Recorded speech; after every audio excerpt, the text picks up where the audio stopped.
গরিব কোনোদিন ধনী হতে পারবে না। এটাকে নিয়ে আবার কন্ট্রোভার্সি করবেন না। গরিব কোনোদিন ধনী হতে পারবে না যতক্ষণ পর্যন্ত তার মধ্যে মানি এক্সিলেন্স থাকবে না।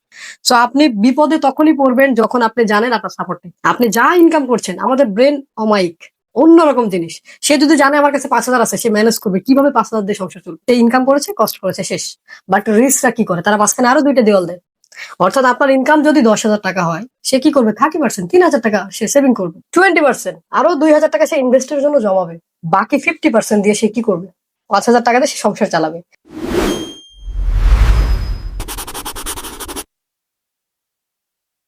আমি বিষয়ে বলতেছিলাম যে এই যে আপনি একই সাথে ফ্যামিলি রিলেশন নিয়ে কাজ করছেন, মার্কেটিং নিয়ে কাজ করছেন, আবার টিমের প্রোডাক্টিভিটি নিয়ে কাজ করছেন, আপনাকে এই বিষয়গুলো কেন ইন্সপায়ার করলো বা এবং এটা কেন আপনি ফিল করলেন যে এটা নিয়েই কাজ করা উচিত, এবং আপনি এটা করতে গিয়ে আপনি কি কি চ্যালেঞ্জের মুখে পড়ছেন এবং কোন বিষয়টা আপনাকে আরো সামনে এগিয়ে যাওয়ার জন্য হেল্প করছে, যদি সংক্ষেপে বলতেন। আচ্ছা দেখেন, প্রথমত আমি কাজ করছিলাম মাইন্ড নিয়ে। কারণ দিন শেষে মার্কেটিং বুঝতে গেলে আগে আপনাকে কাস্টমারের মাইন্ড বুঝতে হবে। সো এইখানে কাজ করার পরে আমি যখন ফিলিপ কটলার ওই লাইনটা পড়লাম যে রিলেশনশিপ ইজ এভরিথিং, আপনার your network is your net worth. আপনার নেটওয়ার্ক যত বড়, আপনার সম্পদ তত বেশি হবে। জিম রোনের একটা কথা আমি এখানে রিলেট করি, you are the average of 5 people you spend the time most. অর্থাৎ আপনি ওই 5 জন ব্যক্তির গড় যার সাথে আপনি সবচেয়ে বেশি সময় কাটান বা ব্যয় করেন। তাহলে এই যে রিলেশনশিপ ছাড়া তো আপনি বড় কিছু করতে পারবেন না। আপনার ফ্যামিলিতে অশান্তি, আপনি ওই লোকটা কিভাবে বিজনেস ভালো করবেন? না।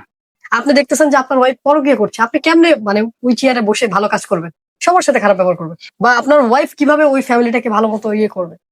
সে যদি জানে তার হাজবেন্ডের অন্য জায়গায় অ্যাফেয়ার আছে বা আরেকটা বিয়ে করার পরিকল্পনা করছে। রিসেন্টলি যে আপনি বললেন না কেন আমি ইন্সপায়ার হইলাম, রিসেন্টলি এরকম অনেকগুলো ঘটনা ঘটেছে। সো ছোটবেলায় আমি একটা ট্রমায় ছিলাম। আমার যে বান্ধবী ছিল, সে ওই তার হাজবেন্ডের পরকীয়ার কারণে সে তার বাচ্চা নিয়ে রেল লাইনে সুসাইড করেছে। অনেকদিন আমি এটা নিয়ে কষ্ট পেয়েছি, প্রচুর কষ্ট পেয়েছি। বাট তখন তো আমি আসলে রিলেশনশিপ নিয়ে কাজ করার আমার কোনো উদ্দেশ্য ছিল না।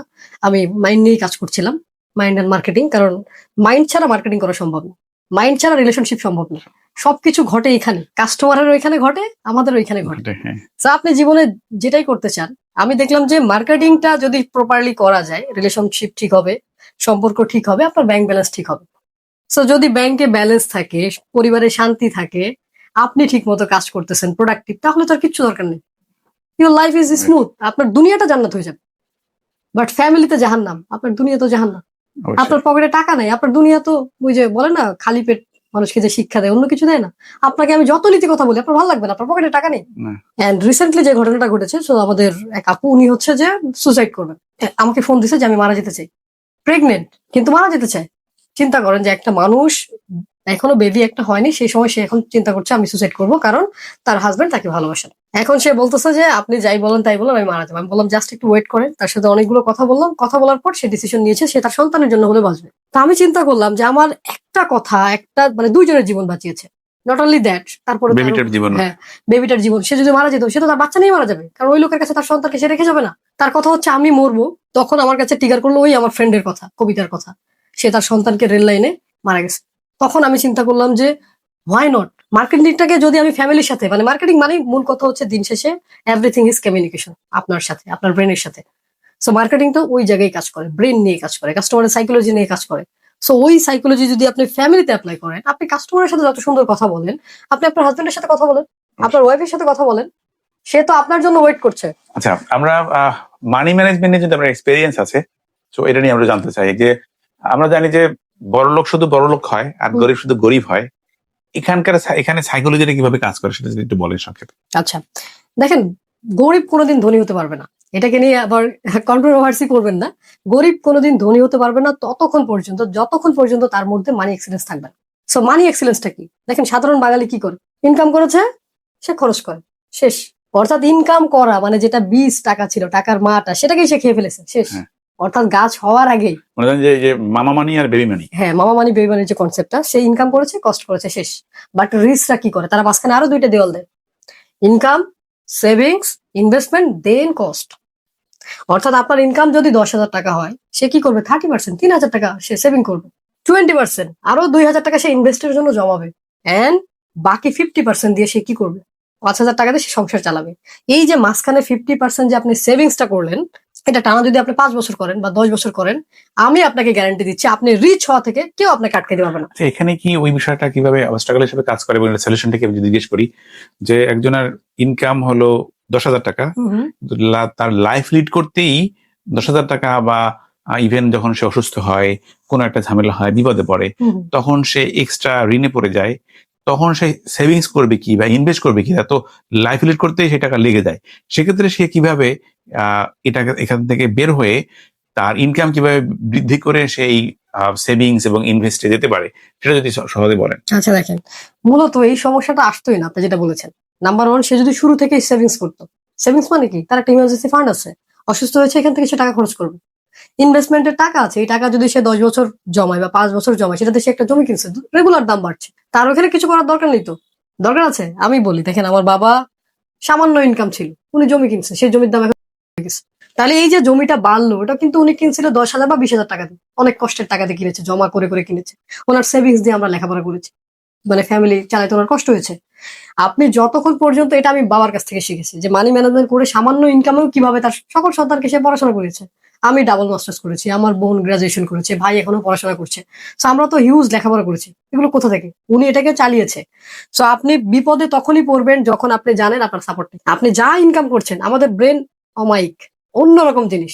সে যদি জানে আমার কাছে 5,000 আছে, সে ম্যানেজ করবে কিভাবে 5,000 দিয়ে সংসার চলবে।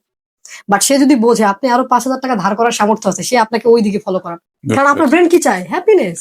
ব্রেনের কাজ কি? আপনাকে সুখী রাখা, শান্তিতে রাখা। মানে এখন যদি আজকের এই কথাটা কোনো একজন মানুষ শুনে এবং সে যদি এখন থেকেই শুরু করে এবং সে যদি এই ম্যাথ ক্লিয়ার করে যে আমার এই পরিমাণ ইনকাম আছে, সো এরপর থেকে আমি এখান থেকে অল্প অল্প করে সেভ করব, করে আগামী 1 বছর পরে আমি ওই লাইফে লিড করব যেখানে আমি যা ইনকাম করব সেখান থেকে কিছু সেভ করবো, কিছু এরপরে কিছু ইনভেস্ট করবো, বাকিটা আমি খরচ করবো। তাহলে সে এখন থেকে অ্যাপ্লাই করতে পারে। মানে আজকে হয়ে যাবে না এমন যে আমি 10,000 টাকা ইনকাম করছি এবং সেখান থেকে আমি 2,000 টাকা সেভ করছি, তার তো লাইফ লিড করতে হবে। তো সে এখন থেকে প্ল্যান করতে পারে যে কোন কোন ওয়েতে আমি এখান থেকে সেভ করে বা খরচ কমিয়ে আমি এখান থেকে সেভ করলাম, কিছু এরপরে সেভ করার কিছু জমি ইনভেস্ট করলাম এবং লং রানে সেটা সে অ্যাপ্লাই করতে পারে। মানে জমি না, সে যে কোনো জায়গায় ইনভেস্ট করতে পারে। মানে জমিটা হচ্ছে সেফ, কারণ এখানে কোনো রিস্ক সেভাবে নেই। আপনি যদি সঠিকভাবে ডকুমেন্ট চেক করে জমিটা নিতে পারেন, আপনার কোনো রিস্ক নেই। বাকি সব জায়গায় আপনার রিস্ক হবে। আপনি একটা বিজনেস ইনভেস্ট করেছেন, লস হতে পারে। আপনি একটা স্বর্ণে ইনভেস্ট করেছেন, চুরি হতে পারে। ব্যাংকে থেকে তো গোল্ড আউট হয়ে যাচ্ছে। সো ব্যাপারটা হচ্ছে, কেউ যদি চায় ধনী হতে, তাকে অবশ্যই সেভিংস বাড়াতে হবে। তার সেভিংসটাকে জমা করে সেটাকে ইনভেস্ট করতে হবে। ওই যে মাম্মা মানি থেকে বেবি মানি, বেবি মানি থেকে গ্র্যান্ড, যেটা নাতনি মানি, অর্থাৎ আপনার যে 10 টাকা আছে ওইটাকে ইনভেস্ট করবেন। করার পর যদি 10 টাকা আসে, ওইটাকে ব্যয় করবেন না, 20 টাকা আবার ইনভেস্ট করবেন। ওইখান থেকে যেটা আসবে, যে 10 টাকাটা আসবে, সেইটা ব্যবহার করবেন। অর্থাৎ এই 20 টাকা মাল্টিপ্লাই হতে হতে অনেক টাকা হয়ে যাবে। আপনি যে টাকাটা খাচ্ছেন, এটা কোনো সমস্যা নেই, কারণ কি, এটা ওই নাতি খাচ্ছেন, নাতি খাচ্ছি। তাইলে আপনি কি করছেন? 20টা খেয়ে ফেলি, 20টাই খেয়ে ফেলি, পরে ভাবি যে টাকা নেই, বিজনেস করার টাকা নেই, আমরা বিপদে পড়ি। এই যে দেখেন, আমরা যদি শেষ দিকে আসি, যে আমরা পুরো বিষয়টা সামারি করলে যেটা পাই, যে জীবনের সফলতার ক্ষেত্রে মার্কেটিংটা খুব ইম্পর্টেন্ট। মার্কেটিং শুধু বিজনেসের একটা পার্ট না, এটা মূলত আমাদের লাইফে, ইভেন ফ্রেন্ড সার্কেলেও মার্কেটিংটা কাজ করে। এটা একটা জিনিস শিখলাম আমরা মিতব্যর কাছ থেকে। আমরা শিখলাম যে ফ্যামিলি রিলেশন ভালো রাখার জন্য আমাদেরকে এই মার্কেটিংটা কাজে লাগাতে হবে এবং কমিউনিকেশন স্কিলটা ভালো রাখলে, ইভেন আমরা যদি আমার স্পাউসকে রেসপেক্ট করি, তার ফিলটা বুঝি, সেক্ষেত্রে আমরা রিলেশনটা ভালো রাখতে পারি। আরেকটা জিনিস আমরা শিখলাম যে জীবনে মানি ম্যানেজমেন্ট খুবই ইম্পর্টেন্ট। আমরা যে বিপদে গুলো পড়ি, সেটা হলো মানি ম্যানেজমেন্টের কারণে, not for income, it's for money management. How do you manage our money, income আর মানি। সো আমরা যদি এই মানি ম্যানেজমেন্ট শিখি এবং সেটা যদি অ্যাপ্লাই করি, ইনিশিয়ালি হয়তো আমি বড়লোক হয়ে যাবো না, কিন্তু লং রানে যদি আমি ভালো বাঁচতে চাই, আমরা যদি কিছু অ্যাসেট রেখে যেতে চাই আমাদের পরবর্তী জেনারেশনের জন্য, সেক্ষেত্রে মানি ম্যানেজমেন্টটা খুবই ইম্পর্টেন্ট। এবং এটা যদি আমরা ম্যানেজ করি, পুরো বিষয়গুলো ইনশাল্লাহ আমরা ভালো কিছু করতে পারবো। অনেক কিছু শিখলাম, জানলাম মিতব্যর কাছ থেকে। ইনশাল্লাহ আমরা আবারও কথা বলবো আমাদের এই মাস্টার ক্লাসে আরো কোনো অতিথিকে নিয়ে। ততক্ষণ পর্যন্ত ভালো থাকবেন। আসসালামু আলাইকুম।